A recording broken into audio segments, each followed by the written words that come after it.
I know where there's some, right here in the hall, clerk. No, Molly, not in there. I have enough.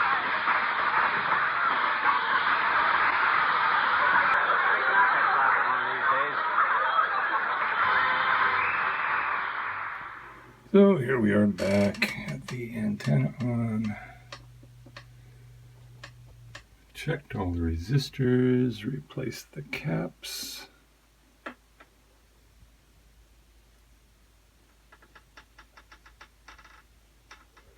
Except for, I replaced those three power resistors, added a fuse and an X capacitor. Put in the tubes, but did not replace that more recently added cap, or the filter caps, the three 40 to 50 microfarad caps there. Did not replace those, and I'll tell you why. So fuse is in, and if I've already turned it on. I'm using a dim bulb tester to make sure everything didn't melt down. I have over here the variac, and beneath it, you can't see it, but it's down in there, beneath it is the isolation transformer. And by the way, most people think that a variac is an isolation transformer, and it is not. So don't be fooled, use an isolation transformer. So I've got the radio off. Turn this on. As I said, I've tested it, and it doesn't spark or fry. However, there is a problem. There are two problems.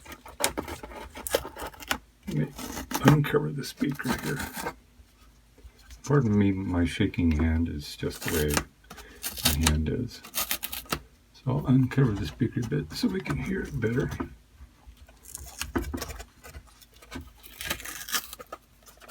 Just a bit. Okay, and we'll turn the radio on.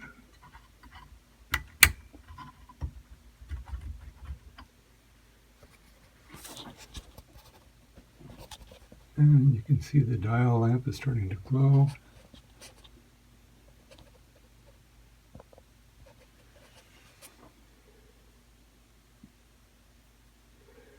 And as I said, the antenna's hooked up. Starting to get some heater voltage here.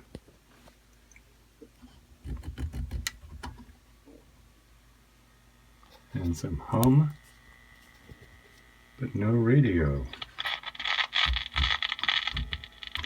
So there are two buttons. This bottom one, it turns out, the slider switch, which I sprayed some cleaner into, but this switch controls the Phono AM function, and it has a problem.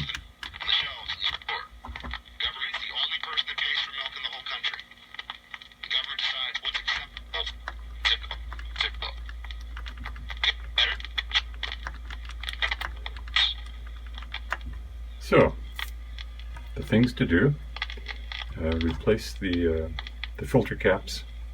I was trying to reform them in the radio, which is theoretically possible, and I'll talk more about that. But replace that, I have to pull the pot again, and then get at this switch, which is behind the volume control, and clean that up.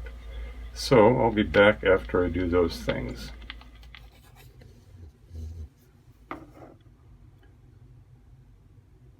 Okay, let's see what's going on inside this switch. We looked at the detent already, which is, I was thinking about it, it's really kind of clever. As long as it works consistently, and it seems to. I don't know what causes it, I still don't know what causes it, sorry, to do a half turn right there. And then another half turn right there. So there might be another mechanism inside that's pushing it halfway. Then this one comes back and catches on it. But we'll see when we get it apart. Usually what happens to me when I take these things apart is springs and crap fly everywhere. And I can never reassemble it. I hope it goes better this time. Or the other thing that happens is these tabs will break off. So we'll see. I'll just try to be careful here. And not pry them any farther than they need to be.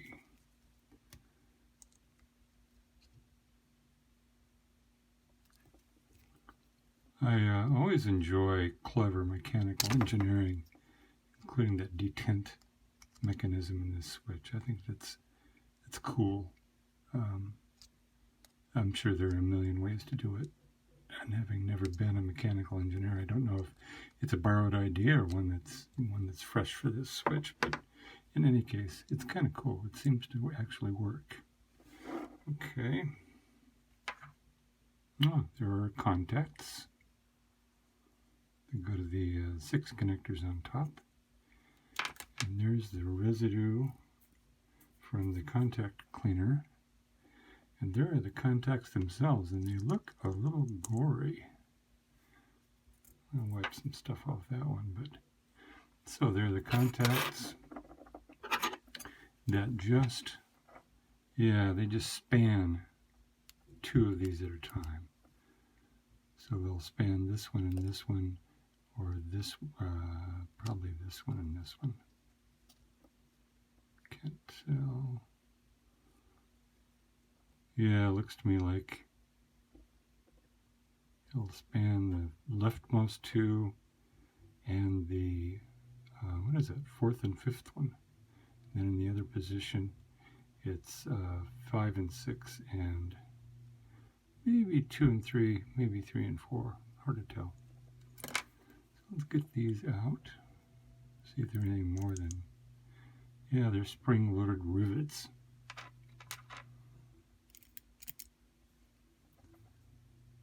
And again, I apologize for the way my hands shake, but that's what they do.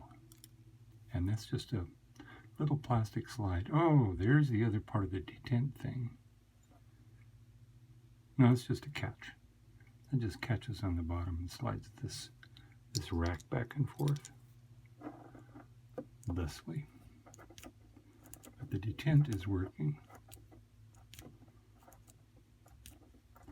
So probably the only thing I have to do is clean up these and give them a little light sanding with,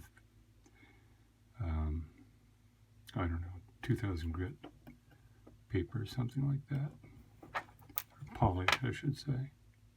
Clean those up and then do a light buff on these as well. And we might be back in business. So I'll let you know how that goes. Okay, I've got the little rivets polished up using Brasso, as well as the contacts themselves are nice and clean now. And back to the carrier, the carriage, the little carriage that carries the contacts back and forth on here. And there are 2 things. One is there is old grease down in there and a little bit on these pins. So I'm going to want to clean that out and re-grease the pins. The other thing I was wondering about was the symmetry of this carrier. And it looks to me like this side right here is a little wider than this side, which, if so, will change how this sits and makes contact with these.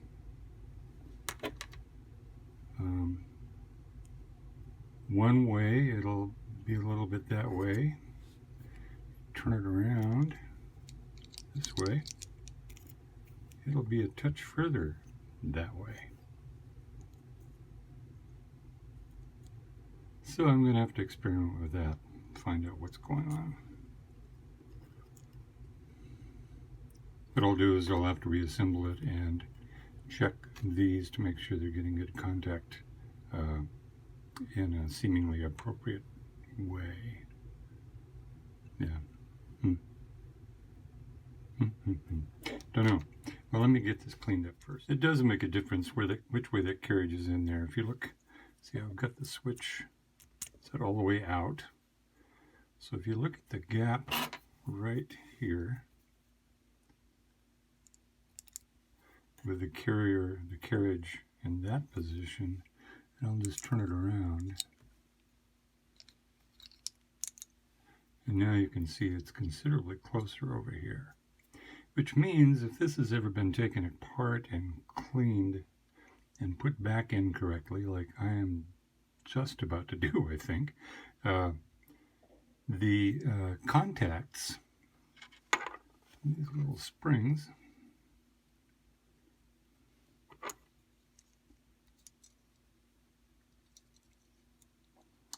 get on in there.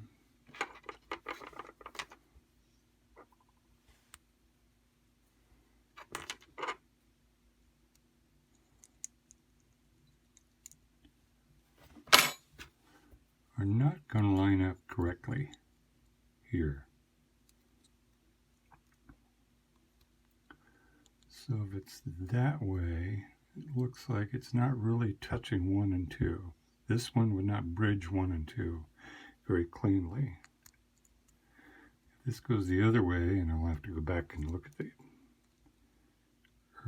same issue. So these are centered on this phenolic board. So it's this thing that will go one way or the other.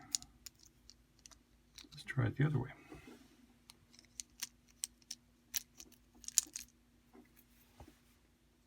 Sorry, I keep going off camera. That's better. These are more likely to line up here, and these are more likely to line up here with the carrier in this position, the carriage in that position. And same thing here. When it's pushed in, these two will be bridged, and these two will be bridged. So it's very clearly centered there. And so I think this is the way it goes, and I can't remember which way this goes, but it doesn't matter. I'll review the video and see which way I was pointing when I first started taking it. All right. The video reveals that it goes this way when this button shaft is to the left. So I've got the barest hint of a little white lithium, probably a little more than I need on that one, on these. And resolved that this gap here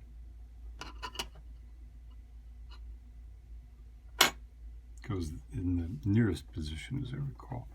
Springs go in here.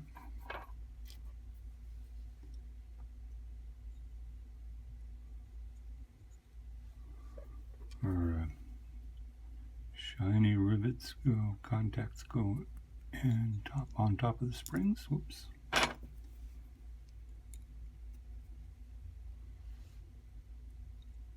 Thusly.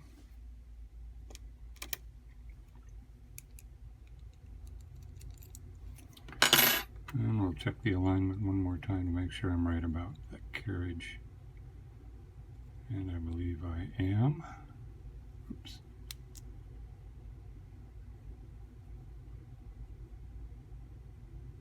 Yeah. So this just goes right back over the top like this.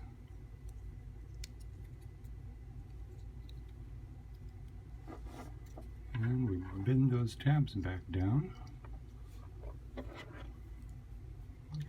Different pair of pliers.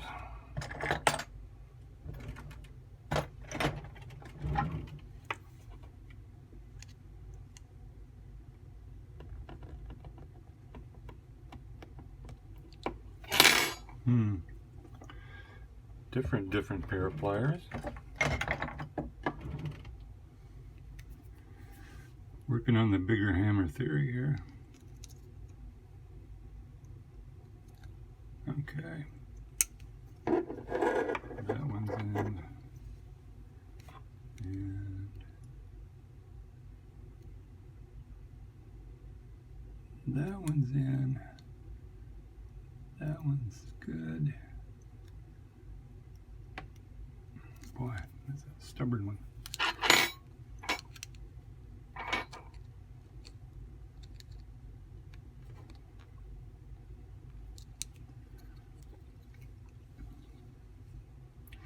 was going to use sandpaper, like 1000 grit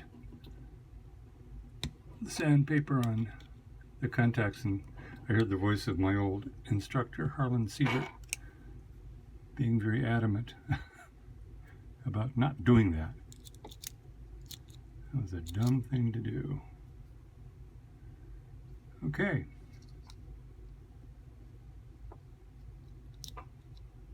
And their little detent is still working. Really, I'm fascinated by this.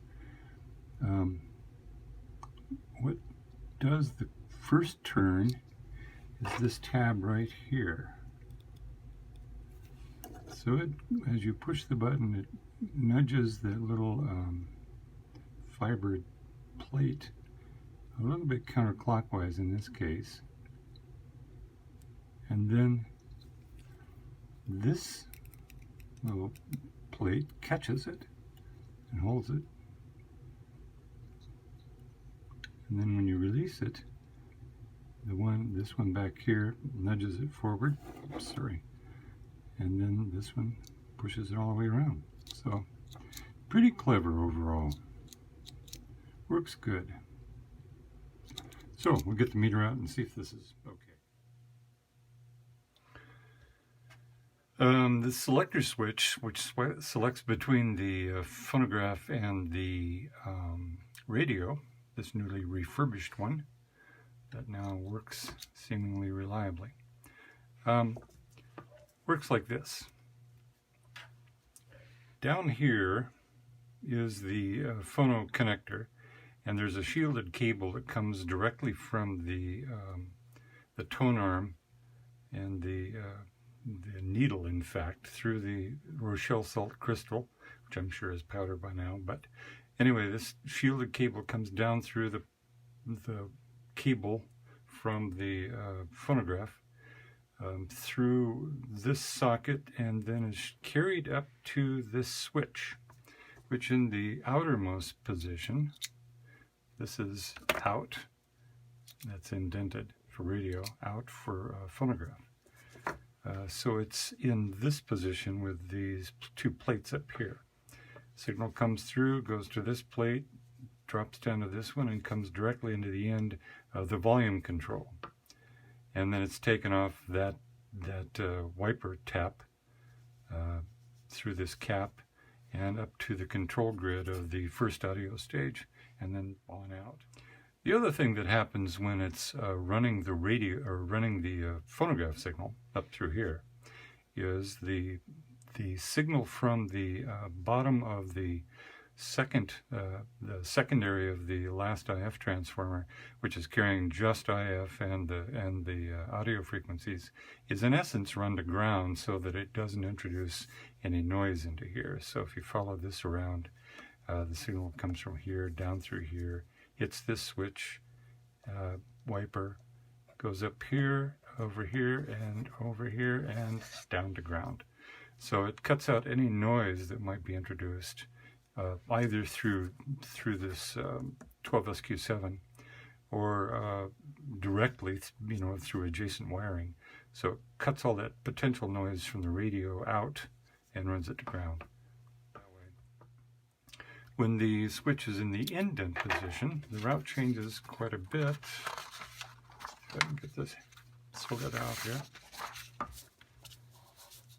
In the indent position, the two wipers are down here, and it draws the signal from the bottom of the second IF transformer, and this is audio and the 455 KC.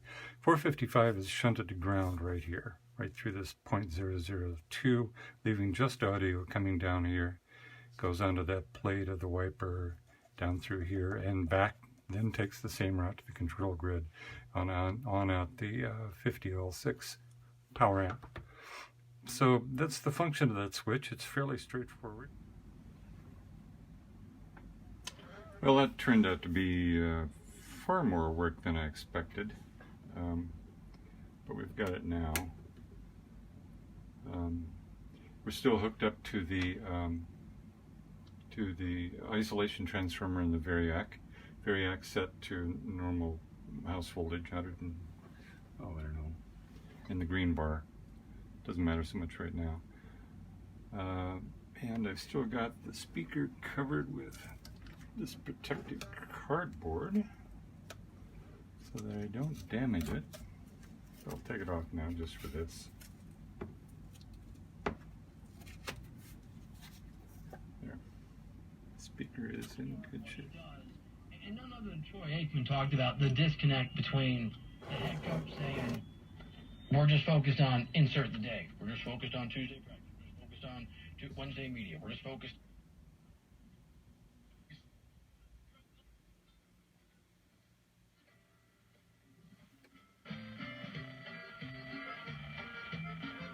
Oh, polka music. I wonder where that's coming from. Huh. Mostly at this point in this area we don't have much music at all on AM. Although our closest transmitter, AM transmitter now, is a Russian language station that often plays music from that part of the world.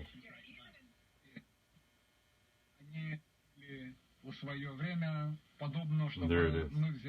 Joe, I mean, these people are crazy.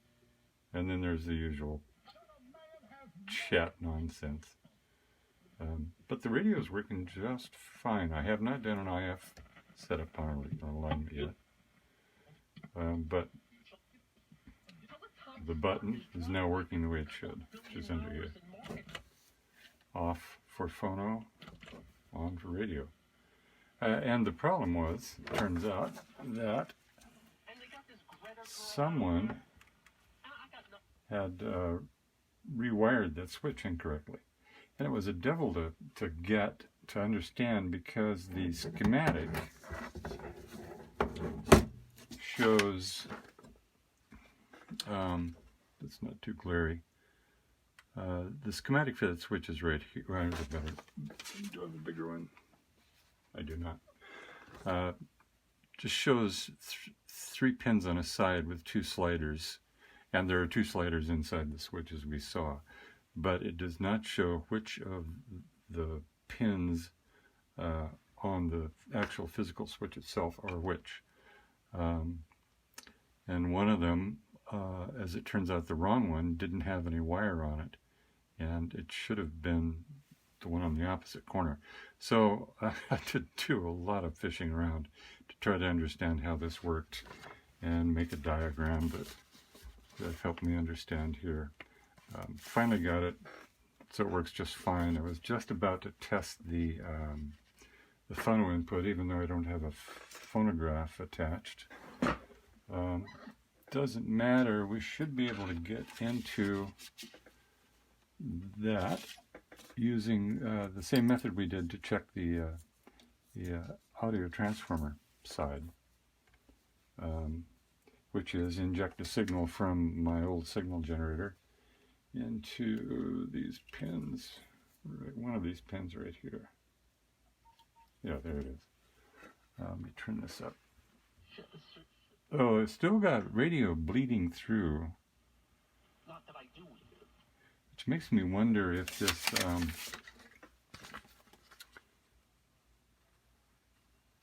one of these caps, this little mica cap right here, 0.0002, might be bad. I'll have to check that. I didn't even bother checking it. I usually don't bother checking mica caps unless there's a good reason to.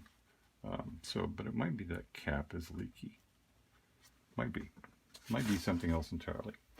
Anyway, all I'm doing is coupling the audio output of my signal generator through a cap into the phono output, phono pins on this connector.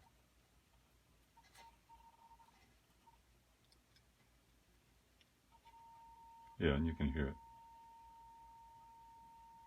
In fact, if I went directly, it might even be louder. It's through a cap. I think it could go directly without hurting anything. Yeah, same. So it's making the tone. I presume you can hear that. So The phono side is working. As I said, the radio still is leaking through the phono side, so we'll have to work on that a little bit. But it's working finally. Tuner tunes, audio is there.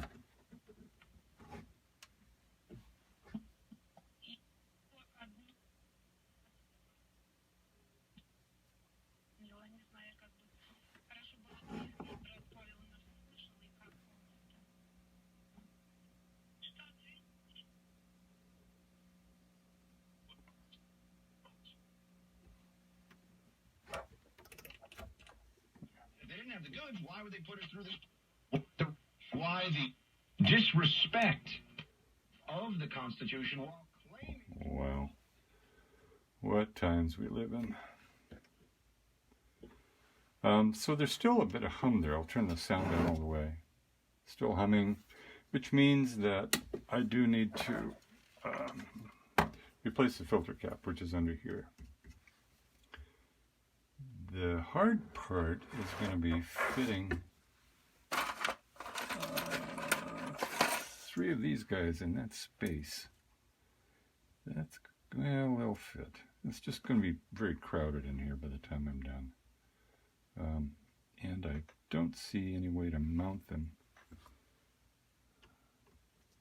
I guess I could put a terminal strip down in here somewhere.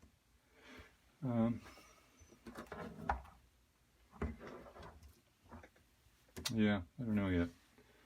So, that's next. For right now, though, the radio works, the switch works. I've got to recap it. Okay, here it is all done. New caps everywhere.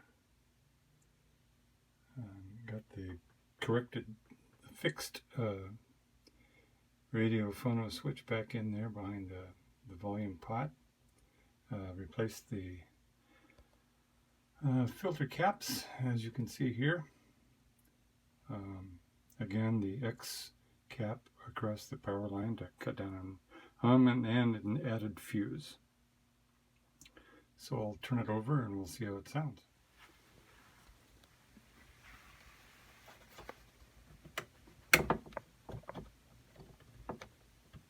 Oops. Turn on the power.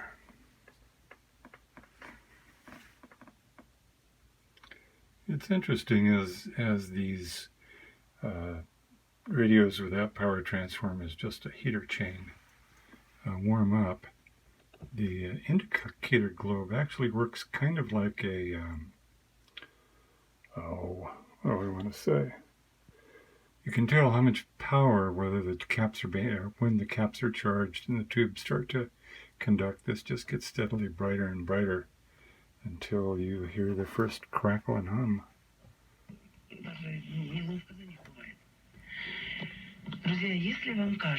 There's our local Russian language station.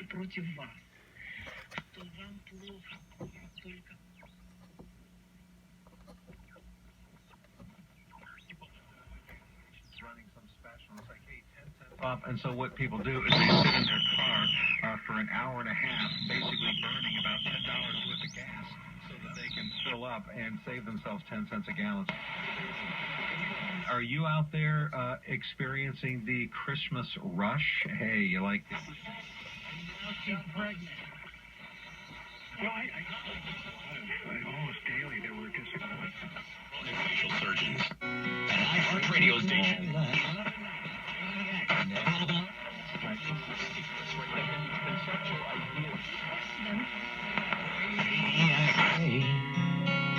You're not alone when you're down and out, and I think you know who I'm talking about.